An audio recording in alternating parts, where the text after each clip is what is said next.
મારું નામ ભરતકુમાર પરસરામ વાધવાણી છે। હું સિંધી જનરલ પંચાયત મહામંત્રી છું।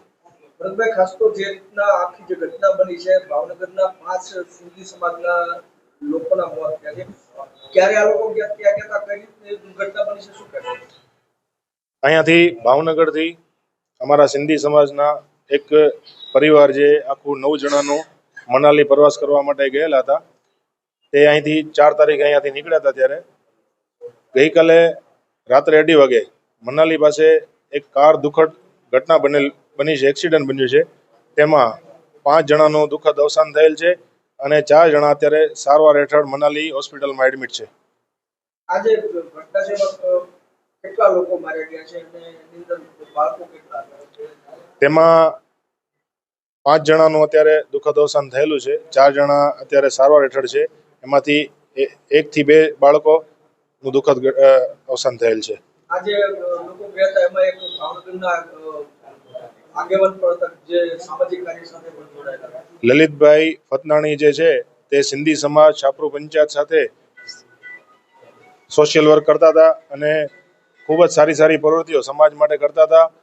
સિંધી સમાજ માટે આ એક મોટી ખોટ છે જે સમાજના આગેવાન ગુમાવ્યા છે। ખાસ કરીને આ લોકોના જે મૃતકો છે, એના મૃતદેહ છે, ક્યારે લાવવામાં આવશે, કઈ રીતે એની માટે કોઈ વ્યવસ્થા કરવામાં આવી છે? હાલ અત્યારે ભાવનગરથી અમારા 4 જણા ત્યાં ગયેલ છે। આજે અમદાવાદથી 11:30 વાગ્યાની ફ્લાઇટ છે, તેઓ ત્યાં તેમની વ્યવસ્થા માટે ગયેલ છે અને ખાસ કરીને આપણા કેબિનેટ મંત્રી શ્રી નિમુબેન બામણિયા સાથે સતત સંપર્કમાં રહીને તેમના દ્વારા ત્યાંની જે કાંઈ ઘટતી વ્યવસ્થા છે તે ત્યાં પૂર્ણ કરવા માટે અહીંથી ગયેલા છે।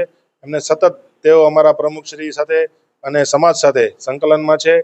તેમને બાંયધરી આપી છે કે અમારા તરફથી કોઈ પણ એવી વ્યવસ્થા હોય તો તમે કન્ટિન્યુ અમારા સંપર્કમાં રહેશો અને તેમના પીએથી લઈને 4 અમને નંબર પણ આપેલા છે કે ભાઈ કાંઈ પણ તમને અમારી જરૂર હોય તો અમે તમને પૂર્ણ કરશું। ત્યાંનું જે સ્થાનિક પ્રશાસન છે એ કઈ રીતે મદદરૂપ છે? ત્યાંનો પ્રશાસન માનનીય નિમુબેન બામણિયાના સંપર્કમાં રહીને અમને પોઝિટિવ રીતે બહુ સારી રીતે સંપર્કમાં છે અને બહુ કોઓપરેટ કરે છે। ત્યાંના સતત ફોન પણ ચાલુ છે, ત્યાંના સમાજ સેવા વાળાના અને તંત્રના જે મેન અધિકારીઓ છે તે અમને પૂર્ણ સહયોગ આપી રહ્યા છે।